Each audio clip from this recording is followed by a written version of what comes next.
No son 5.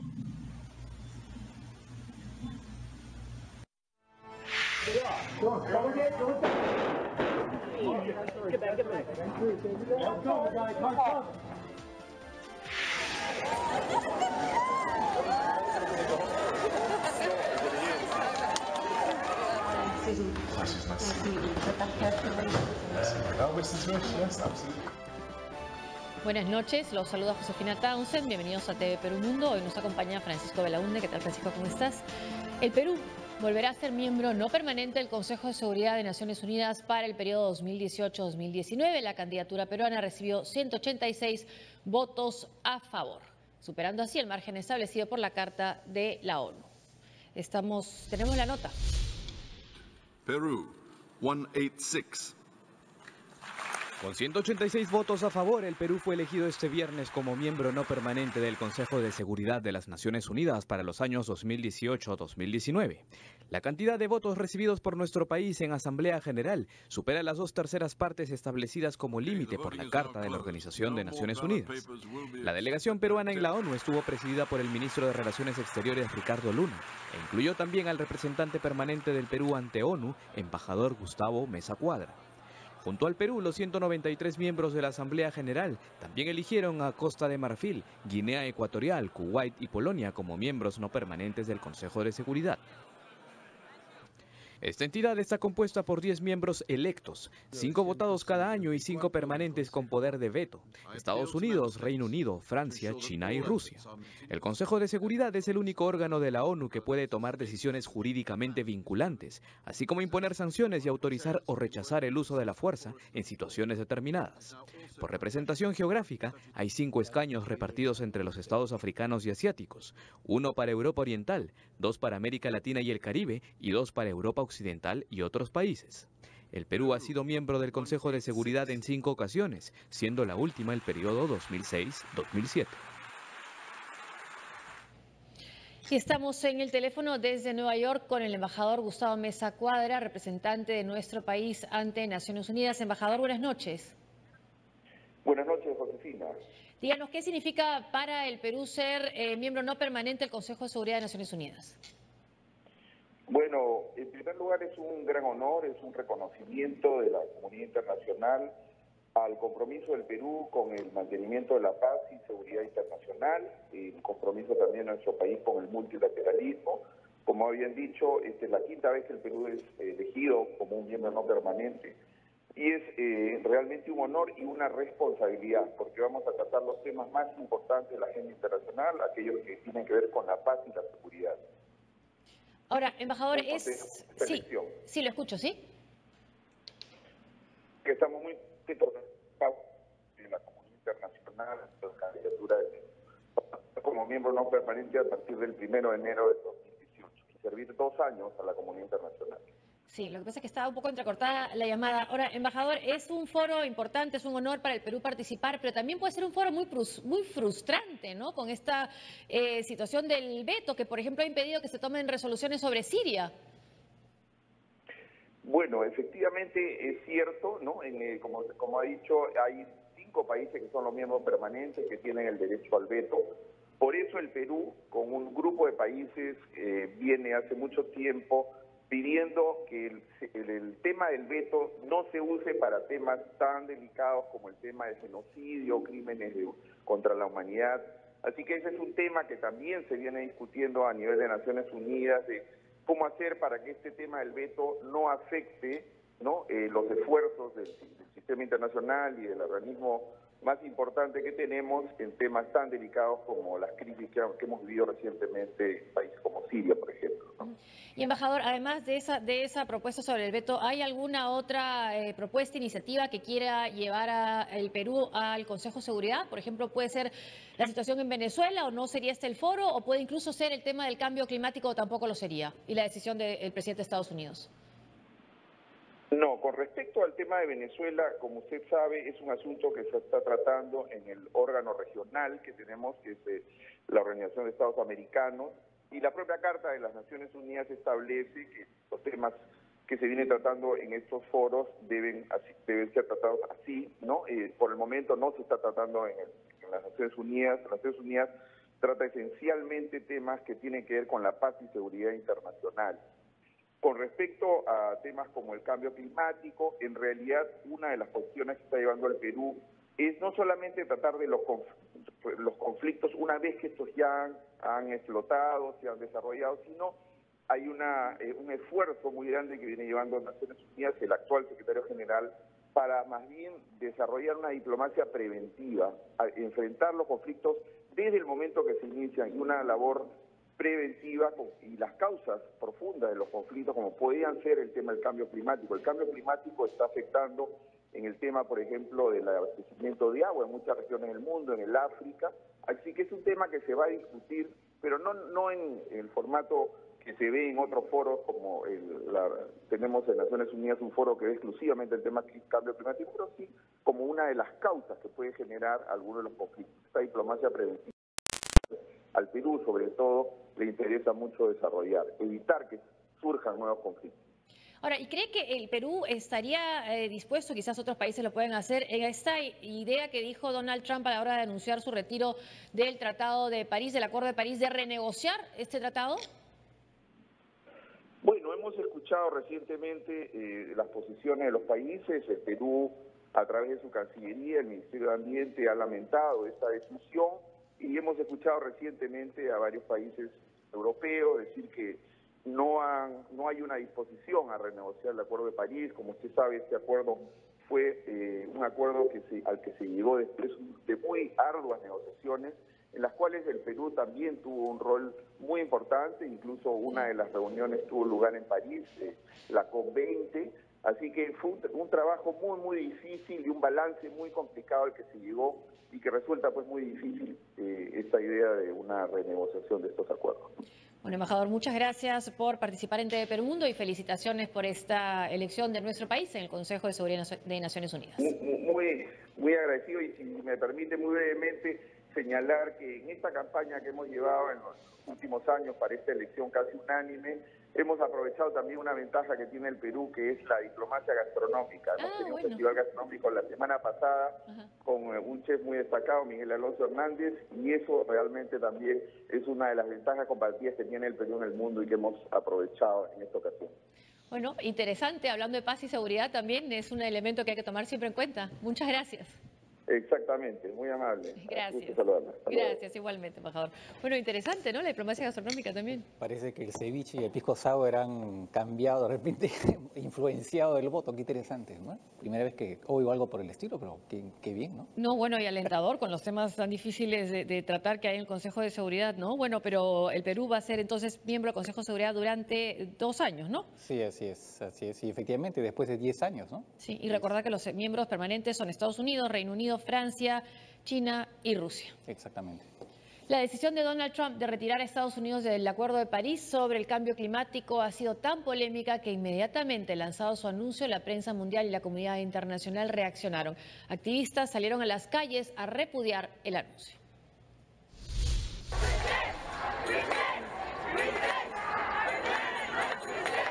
Con cantos, gritos y carteles que decían "El planeta no es tu copfefe". Varios grupos de activistas marcharon por las calles de la ciudad de Nueva York contra el presidente Donald Trump y su polémica decisión de abandonar el Acuerdo de París sobre el cambio climático. Por la noche, un edificio emblemático como el World Trade Center en Bajo Manhattan lució su antena con luz verde en solidaridad con el Acuerdo de París. Mientras que frente a la Casa Blanca, otro grupo de ciudadanos también ejerció su derecho a la protesta, gritándole al presidente que se avergüence por sus acciones. La decisión de Trump ha sido tan polémica que inmediatamente lanzado el anuncio, la prensa mundial y la comunidad internacional reaccionaron. Pero el jefe de la Agencia de Protección Ambiental, Scott Pruitt, intentó explicar que es difícil medir la contribución de la actividad humana en el calentamiento global, aunque eludió las preguntas sobre si el presidente Trump sigue creyendo que el aumento de la temperatura del planeta es una farsa. No sé si ustedes cubrieron mi proceso de confirmación o no, fue muy intenso, por cierto, pero en ese momento indiqué que de hecho el calentamiento global está ocurriendo. Midiendo con precisión desde mi perspectiva el grado de contribución humana es muy difícil de determinar, pero todavía plantea la pregunta de qué hacemos al respecto. La ciudad que más se ha indignado por las declaraciones de Trump es Pittsburgh, citada por el presidente como un objetivo para defenderla en lugar del Acuerdo de París. La respuesta de su alcalde ha sido contundente. Pittsburgh es una muestra de por qué el Acuerdo de París es buena para la economía de los Estados Unidos. Lo que hemos hecho hoy nos hace retroceder décadas. Quien también ha defendido a la ciudad siderúrgica es la alcaldesa de París, Anne Hidalgo, y el primer ministro de Francia, Edouard Philippe, que señaló que Pittsburgh también está en el mismo planeta que París. En este contexto, el secretario general de la ONU ha pedido a los gobiernos mantener el rumbo y seguir comprometidos con el acuerdo. Para la Unión Europea y China, Trump comete un error grave al retirarse del Pacto de París y han asegurado que se mantendrán unidas sobre el clima. Vladimir Putin, en cambio, no ha criticado abiertamente a Donald Trump, aunque dijo que Washington pudo haber permanecido en el acuerdo. Pese a ello, le dio un tono muy ligero al tema y señaló, "Don't worry, be happy". Don't worry, be happy.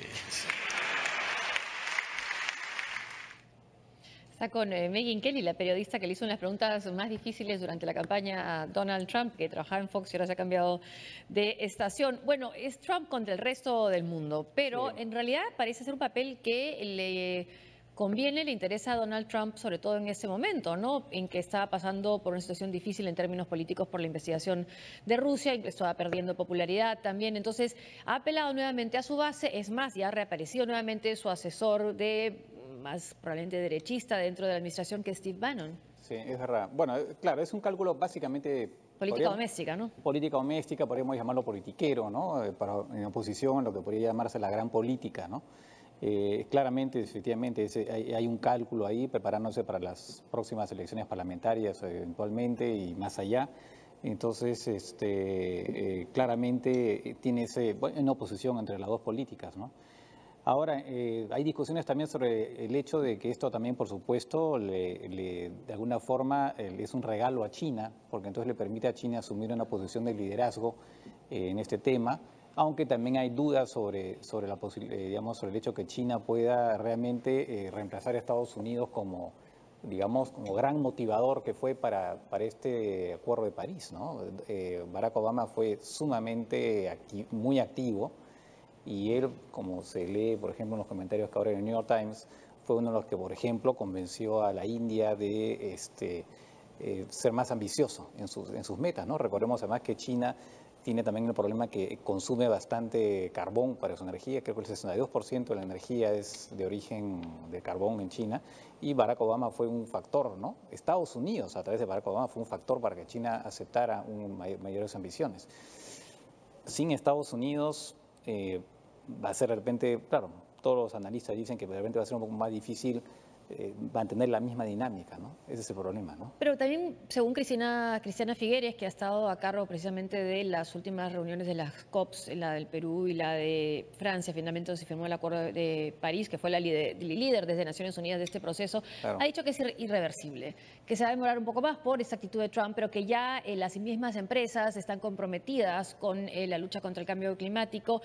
Y claro, pero también volviendo al tema doméstico, en el caso de Trump, él no ha conseguido el muro. Su veto migratorio no ha sido aprobado por las Cortes. Entonces, en realidad le quedaba poco por cumplir sus promesas electorales, ¿no? Esta es una que puede cumplir en el plano internacional.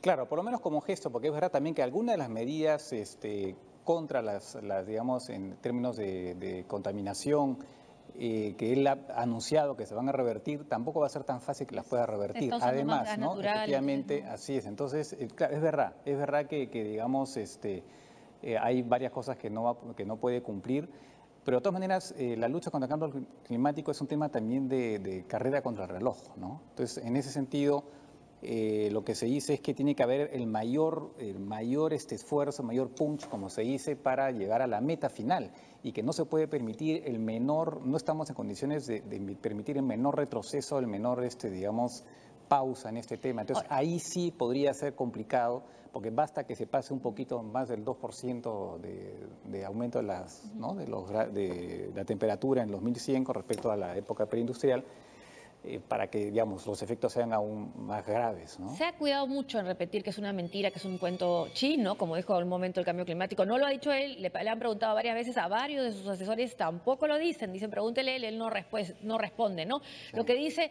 es probablemente que no niega que existe el cambio climático, pero que este acuerdo es perjudicial de la manera como está planteado para la política estadounidense y para los trabajadores americanos, que es la posición de Donald Trump. Expertos de Naciones Unidas han advertido que las consecuencias del cambio climático serán devastadoras e irreversibles si no son controladas rápidamente. Las temperaturas globales han aumentado de media 0,8 grados centígrados desde el comienzo de la industrialización. La concentración de gases de efecto invernadero en la atmósfera se encuentra en su mayor nivel de los últimos 800.000 años. Dependiendo de cómo manejemos las emisiones en el futuro, los termómetros podrían aumentar otros 5 grados centígrados para 2100, lo que tendría un impacto devastador sobre la vida en la Tierra. Incluso en los escenarios más optimistas, la aceleración del calentamiento climático amenaza los recursos disponibles de agua potable y seguridad alimentaria para millones de personas. Los 4 mayores cultivos mundiales, trigo, maíz, arroz y soja, podrían reducirse. Para 2050, la producción de alimentos necesitará duplicarse para alimentar a los 9.000 millones de personas del planeta. Paralelamente, entre el 20 y el 30% de las especies vegetales y animales se enfrentarán a la extinción debido a que las temperaturas están cambiando demasiado rápido para que se puedan adaptar. Se prevé que el nivel del mar aumente entre 26 y 98 centímetros para finales del siglo XXI por el derretimiento de los glaciares y la expansión del agua del océano. Esto desencadenaría migraciones a gran escala. Incluso un aumento de 30 centímetros podría agravar los fenómenos climáticos extremos y hacer más frecuentes las tormentas, sequías, inundaciones y deslizamientos de tierra. Las reservas de agua de los glaciares serán escasas y los cauces de los ríos se reducirán, provocando un efecto dominó en la producción hidroeléctrica y la agricultura. Los océanos también se verán afectados. Las migraciones de peces en busca de agua fresca tendrán un gran impacto en las zonas de pesca, privando a algunas poblaciones de ese recurso esencial. Los efectos acumulados del calentamiento global también pueden provocar violentos conflictos entre países por el territorio o el suministro de agua. Muchos de estos efectos podrían ser ya irreversibles debido al dióxido de carbono acumulado en la atmósfera durante siglos, aunque el impacto total dependerá de las decisiones que se tomen hoy día. La Alianza del Pacífico también ha expresado su profunda decepción por la decisión tomada por el presidente de Estados Unidos. El canciller chileno Heraldo Muñoz hizo el pronunciamiento en nombre de este bloque desde Ciudad de México. Cierro finalmente con una expresión de alta preocupación y profunda decepción por el retiro de Estados Unidos del convenio del Acuerdo de París sobre cambio climático. Muchos de nuestros países son países vulnerables al cambio climático y lo que podemos decir es que mantenemos nuestro compromiso multilateral con este Acuerdo de París, porque de ello depende la suerte de las futuras generaciones. El presidente Pedro Pablo Kuczynski también se pronunció sobre este tema y la decisión estadounidense. Yo creo que es una decisión realmente muy preocupante y ojalá en Washington prevalezca la inteligencia y revertir esto de alguna manera. Se puede negociar una u otra cosa, pero el mundo de hoy, la juventud de hoy, conectada, siempre preocupada de lo que pasa, no va a tolerar una medida como esta. Bueno, el pronunciamiento del presidente Pedro Pablo Kuczynski, también de los países que están en la Alianza del Pacífico, como es el nuestro, a través del canciller chileno. Y bueno, vemos las repercusiones que está teniendo en el mundo esta decisión. Recordar que en el Acuerdo de París los únicos países que no estaban dentro de ese acuerdo eran Nicaragua, porque lo consideraba insuficiente, y Siria, porque está en plena guerra. Ahora se suma Estados Unidos. Pero volviendo al plano interno, este tema tan grave para el futuro es... Lo que está haciendo también es apartando un poco de la agenda, de la atención periodística, el hecho que la próxima semana el exdirector del FBI va a declarar ante el Capitolio, ante el Congreso de Estados Unidos, y entonces espera que se pronuncie ahí ya de manera oficial sobre si el presidente Trump realmente le pidió o no que ya no se investigara más el caso de Rusia y la participación en las elecciones presidenciales. Bueno, te querría decir que esta decisión respecto al cambio climático sería una especie de cortina de humo. No digo, coincide, ¿no? Bueno, claro, siempre todo este tipo de acciones efectivamente pueden ser utilizadas de una u otra manera, ¿no? Yo creo que, bueno, ha quedado claro, como hemos conversado hace un rato, hay un cálculo interno acá, ¿no? Que el cálculo interno prevalece sobre la política internacional y sobre un objetivo mundial, efectivamente, ¿no? Bueno, vamos a ver qué pasa cuando declara Comey. Además, si es que no lo bloquean también, ¿no? Una pausa y al volver.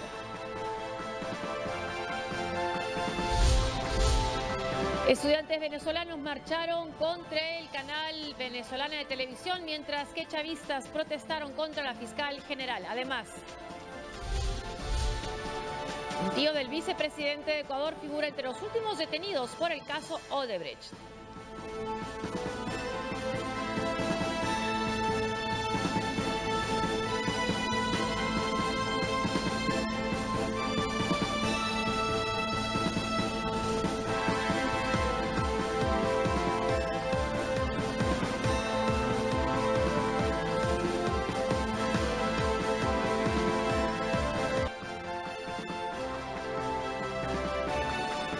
Partidarios del gobierno venezolano marcharon hoy hasta la Fiscalía General para exigirle a su titular, Luis Ortega, que renuncie al cargo.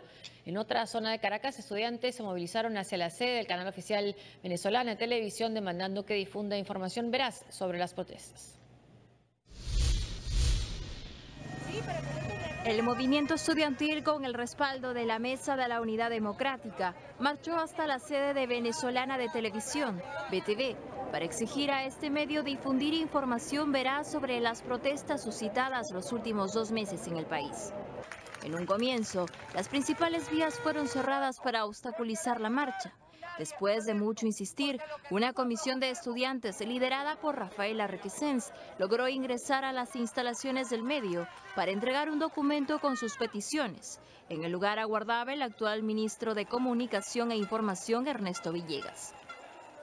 Este canal se preste para todos los venezolanos. Este canal solo está cubriendo el tema socialista y revolucionario. Y eso no puede ser así. Se jactan de decir que BTV es el canal del pueblo. ¿Pero qué pueblo? Si los únicos que aparecen ahí son ustedes diciendo mentiras y diciendo un poco de cosas buscando engañar al pueblo. Además, los estudiantes exigieron a BTV que se retracte por difundir información falsa en casos como la muerte de Juan Pernalete, a quien más temprano rindieron homenaje en el sector de Altamira.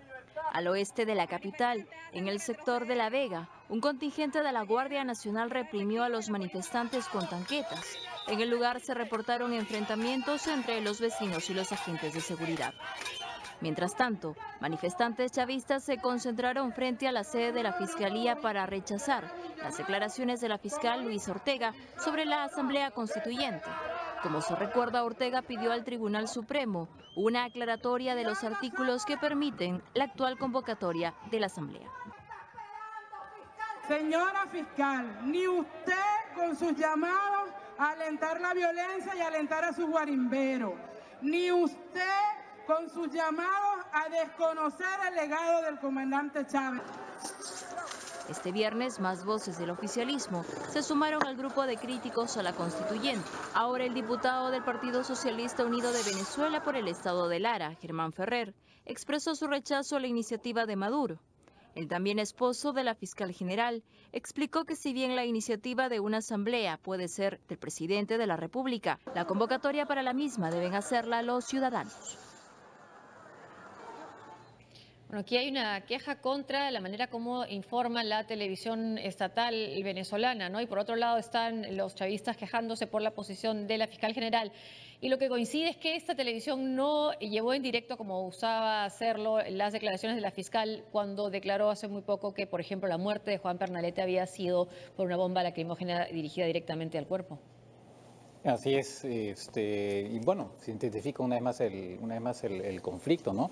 Y esto en paralelo con acciones, por ejemplo, de Diosdado Cabello contra el Diario Nacional y lo que hablamos ayer, ¿no? De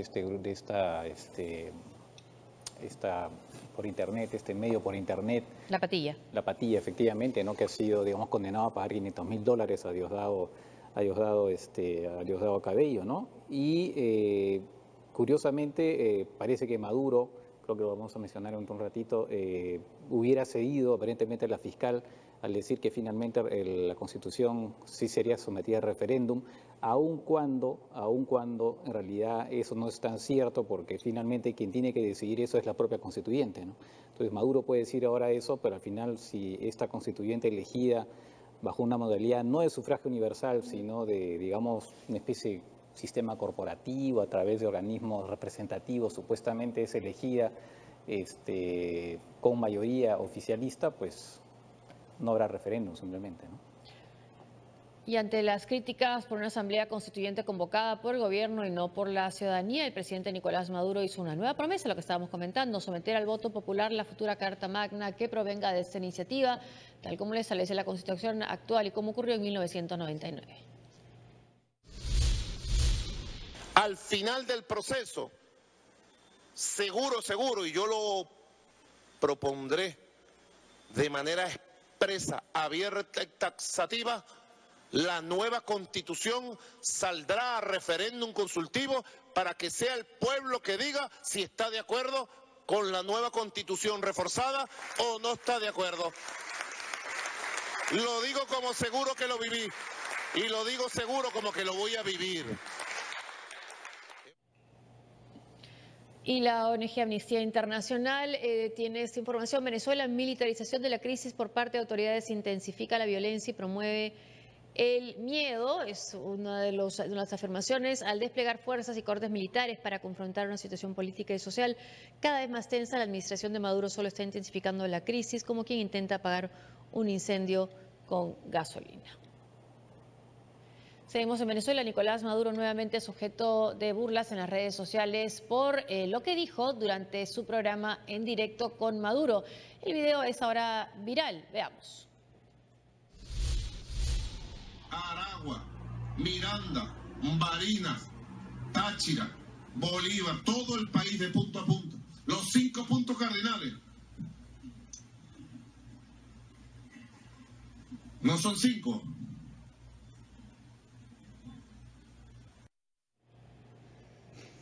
No son 5, pero parece que también había habido un tuit, una declaración de uno de los líderes de la oposición que habían dicho han llegado a Caracas de los 5 puntos cardinales. Entonces no se sabe si lo estaba citando, se había confundido, estaba, en fin.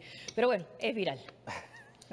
La justicia de Ecuador detuvo ya a 5 personas más en el marco de la investigación por el caso de corrupción de Odebrecht. Uno de los detenidos es tío del vicepresidente Jorge Glass. Entre los investigados también está el Contralor General del Estado, Carlos Polit. A poco más de una semana de asumir las riendas del país, el gobierno del presidente ecuatoriano Lenín Moreno enfrenta los embates de la corrupción del caso Odebrecht. Esto luego que el allanamiento policial de varios inmuebles en Guayaquil dejara 5 detenidos, entre ellos un tío del vicepresidente Jorge Glass, identificado como Ricardo R. Claro, ya dijeron ladrones, ¿quiénes son los alquileres? Contra mí, contra el vicepresidente. La Fiscalía informó que durante la intervención se incautaron documentos y un cheque valorizado en $980.000. Además, fue allanado el departamento del Contralor General del Estado, Carlos Polit, también involucrado en la trama. Los detenidos y las empresas allanadas formaban parte de una trama de crimen organizado que involucró y tuvo como eje central a la empresa Odebrecht. El vicepresidente de Ecuador, Jorge Glass, reconoció que su tío está siendo investigado por los presuntos sobornos y pidió la aplicación de la ley, mientras que el presidente Lenín Moreno respaldó la labor de la Fiscalía. Estábamos hablando de forma veraz, el momento en que dijimos que íbamos a hacer una lucha frontal, abierta y una cirugía mayor a cualquier tipo de corrupción, de cualquier tiempo y cualquier persona que la practique. Existen muchas más personas involucradas. El fiscal general volvió a Brasil para recabar más información de este caso. Según el Departamento de Justicia de los Estados Unidos, Odebrecht pagó sobornos por un monto de $33.5 millones entre los años 2007 y 2016 durante la administración de Rafael Correa. Y volviendo a los puntos cardinales muy brevemente, Freddy Guevara es el dirigente opositor quien dijo que 5 puntos cardinales y ha pedido disculpas por el error con el tuit. Bueno, y sobre el caso de Ecuador, Jorge Glass, el vicepresidente, fue bastante cuestionado incluso durante la campaña, ¿no? Y Odebrecht es uno de los, Ecuador es uno de los países donde ha trabajado Odebrecht y donde también se ha hablado de sobornos y de coimas. Claro, en realidad está bajo sospecha, ¿no? Todavía sigue bajo sospecha el vicepresidente. Ahora se ha dado pues un impulso a una investigación que muchos ecuatorianos decían que estaba estancada, ¿no? Incluso, digamos, el propio presidente Correa en su momento minimizó digamos, el impacto que había tenido Odebrecht en su momento en Ecuador. Pero ahora lo que estamos viendo efectivamente se está confirmando lo que en un momento se estuvo diciendo a partir de las revelaciones en Estados Unidos. Llama la atención, son 33.5 millones de dólares en sobornos que ha confesado Odebrecht en Ecuador y en nuestro país son 29. Entonces algunos se preguntan si se ha confesado todo o no. Claro, es verdad. El gobierno de los Estados Unidos pidió a la Corte Suprema restablecer el plan de veto migratorio que prohíbe temporalmente el ingreso a viajeros de 6 países de mayoría musulmana, luego de que fue bloqueada esta iniciativa de manera indefinida por los tribunales inferiores al considerarla discriminatoria. Según el portavoz del Departamento de Justicia, Sara Isgur Flores, la administración está segura de que la orden ejecutiva firmada por el republicano está dentro de su legítima autoridad para mantener a la nación segura y proteger a las comunidades del terrorismo.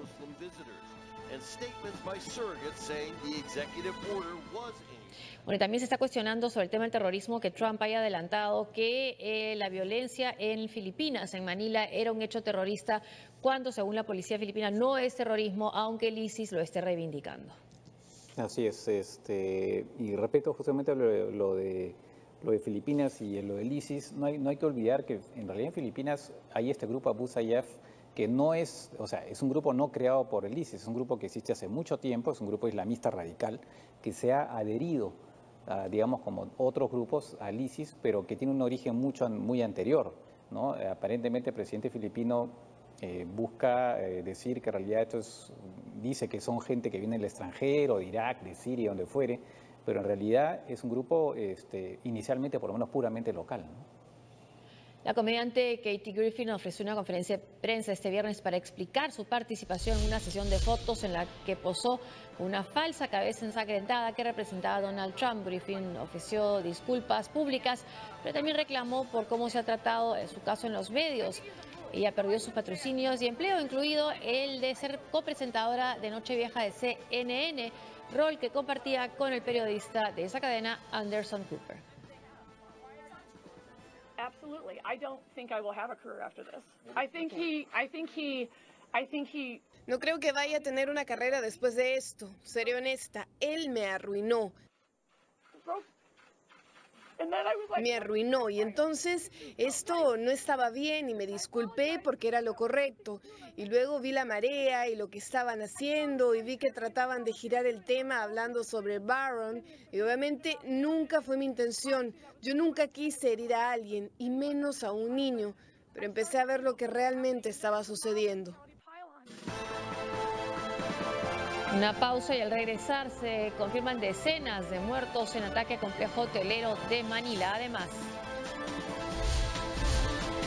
afganos piden dimisión de su gobierno tras el atentado de Kabul.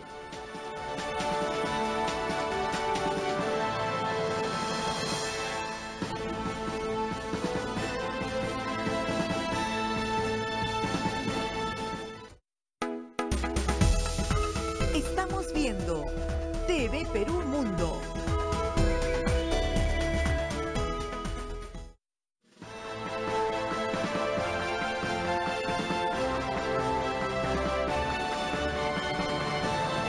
Lo que inicialmente se reportó como un tiroteo sin víctimas dio paso a un panorama de terror en Manila, Filipinas. Al menos 36 personas murieron en el incendio de una sala de juego provocado por un hombre armado que luego se suicidó prendiéndose fuego. Tras el tiroteo reportado en un hotel de Manila, personal de Resort World halló 36 cuerpos de huéspedes y empleados que murieron asfixiados luego que el atacante incendiara las mesas de juego del casino del establecimiento. Otras 80 personas resultaron heridas y fueron trasladadas a los hospitales de la capital filipina.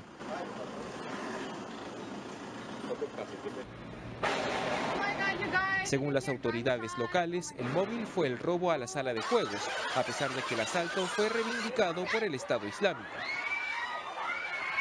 La policía señaló que el atacante se suicidó prendiéndose fuego en una habitación del complejo hotelero. Asimismo, aseguraron que actuó en solitario. Basándonos en las imágenes de la cadena china CCTV, en el momento en el que el atacante ingresó, él estaba solo y estaba identificado por todas partes, de un lugar a otro, de un extremo a otro, y solo estaba caminando por Resource World. Mientras tanto, en el sur de Filipinas continúan las intervenciones militares en Marawi, que hasta el momento dejan 180 muertos. En este contexto, decenas de refugiados musulmanes conmemoraron el mes del Ramadán en un centro de evacuación cerca de la ciudad. Según las estadísticas oficiales, los musulmanes en el país representan un poco más del 5% de una población total de 103 millones de habitantes.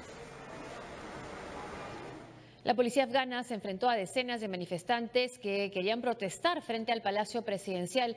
Tras el atentado de Kabul, la búsqueda de desaparecidos y restos de víctimas continúa en la llamada zona diplomática de la capital afgana.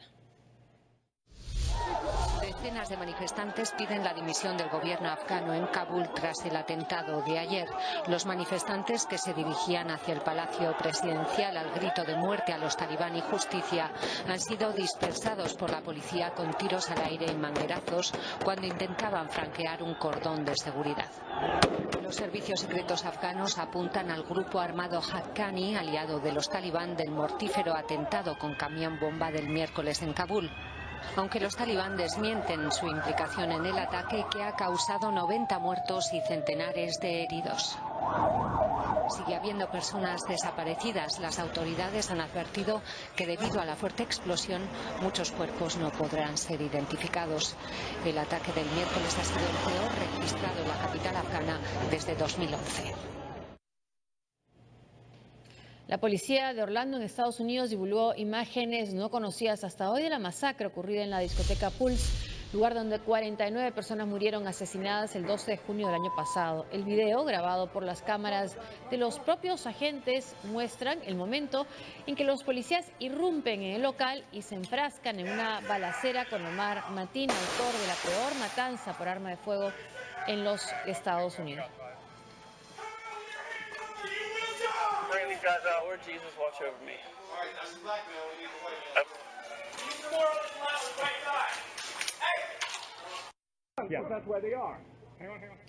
Cientos de mujeres salieron a las calles de Jerusalén para unirse hoy a la Marcha de las Putas. Se trata de una iniciativa que se realiza anualmente desde el 2011 para denunciar la violencia machista. Las mujeres exigieron respeto a sus derechos en Jerusalén. Entre consignas y poca ropa, la Marcha de las Putas cumplió el viernes su cita anual para denunciar la violencia machista. En un país en el que un presidente fue acusado y está en la cárcel ahora por violación, hay personas que siguen diciendo que es inocente. Creo que es muy importante estar aquí. La iniciativa se repite desde 2011, cuando un grupo de mujeres canadienses lanzó una protesta en respuesta al comentario de un policía que dijo que si las mujeres ya no quieren ser atacadas, deberían dejar de vestirse como putas. Estamos aquí marchando para decir que cualquier mujer u hombre puede vestir lo que quiera y nadie tiene derecho a tocarlos o abusar de ellos por eso. Contrariamente a Tel Aviv, considerada una de las ciudades más liberales del mundo, Jerusalén es conservadora, con una población mayoritaria de creyentes y practicantes, ya sean judíos ortodoxos, musulmanes o cristianos. Bueno, es interesante lo que dice la nota al final, ¿no? Sobre las diferencias entre Tel Aviv y Jerusalén. Bueno, Tel Aviv siempre ha sido conocida por ser una ciudad, digamos, cosmopolita, digamos, laica, ¿no? En cambio, Jerusalén, por razones obvias, tiene un sector religioso mucho más fuerte, ¿no? Y bueno, y hablando de Jerusalén, ya se confirmó, Estados Unidos ha dicho que no va a trasladar su embajada de Tel Aviv a Jerusalén, como había prometido en la campaña también. Así es, bueno, esa es una promesa que no ha cumplido, ¿no? Hablando de promesas sin cumplir, ¿no? Un astronauta francés y uno ruso regresaron este viernes a la Tierra tras pasar 200 días en la Estación Espacial Internacional. El módulo de la nave Soyuz que los trajo de vuelta aterrizó esta mañana en las estepas de Kazajistán. Estuvieron 200 días fuera de la Tierra en la Estación Espacial Internacional. El astronauta francés Thomas Pesquet y el ruso Lev Novitsky retornaron a casa sanos y salvos en un módulo de la nave Soyuz. El regreso de la nave que los transportaba fue transmitido en directo por la Agencia Espacial Europea. Tras desacoplarse de la estación, los motores principales de la Soyuz se activaron. El aterrizaje se realizó en las estepas de Kazajistán y fue frenado por un gran paracaídas. Una vez que el módulo tocó tierra, los equipos de recuperación acudieron para atender a los tripulantes. Y es que tras meses de ingravidez, los astronautas recobraron brutalmente la gravedad y sintieron su peso cuadruplicado en la desaceleración. El presidente de Francia, Emmanuel Macron, estuvo en el Centro Nacional de Estudios Espaciales para supervisar el aterrizaje de la cápsula. Tras pasar por una revisión médica, Thomas Pesquet, de 39 años, mantuvo un diálogo cordial con el mandatario que lo felicitó vía telefónica por la hazaña cumplida. Pesquet y Novitsky partieron al espacio el 17 de noviembre y se instalaron en la nave Soyuz MS-03 de la Estación Espacial Internacional, a unos 400 kilómetros de la Tierra. Antes de partir, se despidieron de sus compañeros, un estadounidense y un ruso que permanecen en la plataforma.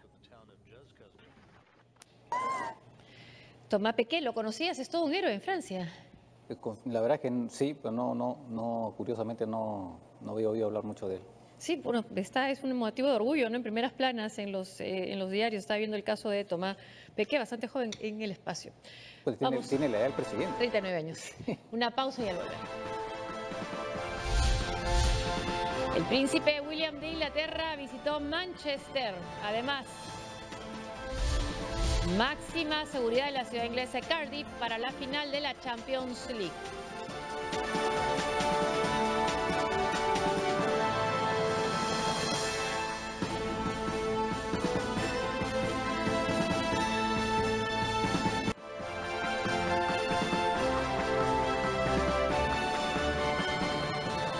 El príncipe Guillermo de Inglaterra visitó un hospital infantil en Manchester para reunirse con los sobrevivientes del último atentado terrorista que hubo en esa ciudad. Además, también se reunió con los oficiales que respondieron al ataque, así como con voluntarios que auxiliaron a las víctimas.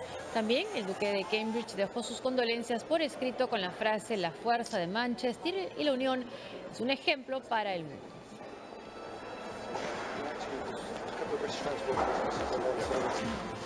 Medidas de seguridad extremas se han dispuesto alrededor del Estadio Nacional de Gales para la final de la Liga de Campeones entre el Real Madrid y la Juventus. La sombra de los atentados en Europa no ha logrado opacar esta convocatoria. El Estadio Nacional de Gales y la ciudad de Cardiff se blindan ante la final de la Liga de Campeones que se va a disputar este sábado. Las medidas de seguridad en torno a la capital galesa, que espera la visita de unos 200.000 aficionados, son extremas. El escenario de la batalla entre el Real Madrid y la Juventus permanece rodeado de agentes de policía, se han suspendido las visitas organizadas y se han colocado muros de hormigón para evitar posibles ataques con camiones o vehículos de gran tonelaje. Los cuerpos de seguridad vigilan las calles y las estaciones de transporte, así como el río que pasa junto al estadio y la bahía de Cardiff con patrullas a bordo de barcos. En juego está la seguridad de los cientos de miles de visitantes que espera una ciudad en la que se ha disparado el precio del alojamiento para este fin de semana. Una de las opciones más baratas es la de pernoctar en los correspondientes campamentos dispuestos para la ocasión. Cuentan con todos los servicios, pero el precio asusta. Pasar allí una noche cuesta en torno a 180 euros.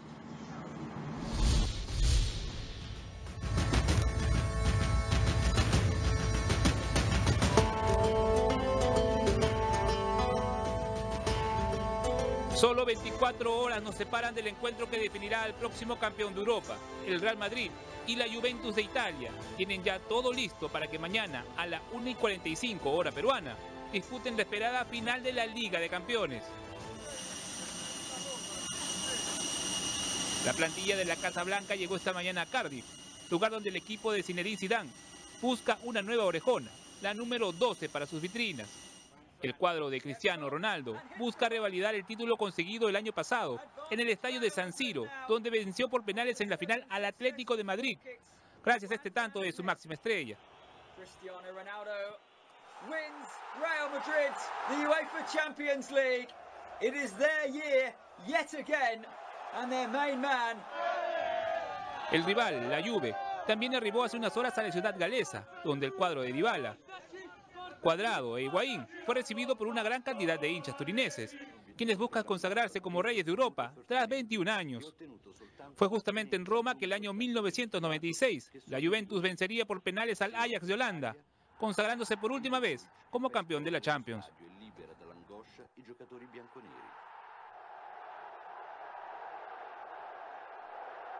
El encuentro se disputará en el Millennium Stadium de Cardiff, donde más de 70.000 espectadores serán testigos de la historia.